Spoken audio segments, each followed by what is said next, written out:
Salut tout le monde, aujourd'hui on se retrouve pour ma première vidéo sur la chaîne Gineva Tech.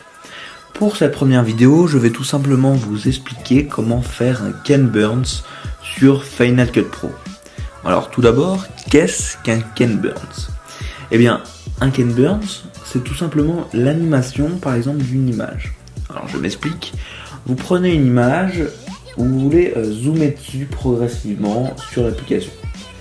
C'est-à-dire que par exemple, vous avez un pont, une image d'un pont, avec une personne, et vous voulez zoomer progressivement sur la personne. Eh bien, le Ken Burns va vous permettre de vous déplacer en quelque sorte sur l'image et de faire ce que vous voulez. Alors, comment faire? Tout d'abord, vous rentrez dans l'application Final Cut Pro, juste ici.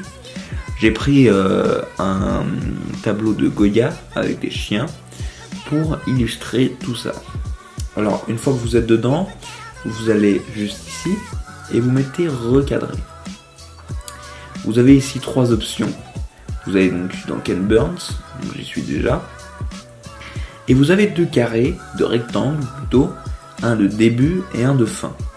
Alors, pour l'exemple, on veut que ça commence vers les chiens et que ça finisse sur tout le tableau. Alors, vous pouvez voir juste ici un exemple. Alors, c'est pas violent puisque ça dure longtemps et qu'il n'y a pas une énorme transformation, on va dire. Alors, évidemment, c'est un petit peu mieux ici. Alors, j'ai pas très bien cadré, c'était juste pour faire vite fait. Vous pouvez changer tout simplement. Alors, je vais vous montrer. Vous pouvez aussi agrandir pour mieux recadrer. Si vous voulez faire le contraire, vous allez juste cliquer sur ce petit bouton et ça va échanger l'ordre des carrés. Maintenant, si on regarde, c'est exactement l'inverse, ça va zoomer sur les deux chiens. Alors comme je vous le disais, le cadrage ici est très moyen, il faudrait recadrer juste ici le vert pour que ça rentre déjà dans la photo. Quelque chose déjà plus comme ceci. C'est déjà un petit peu mieux. Et bien écoutez, c'est tout pour ce tuto. Rien de très compliqué, il faut juste le savoir.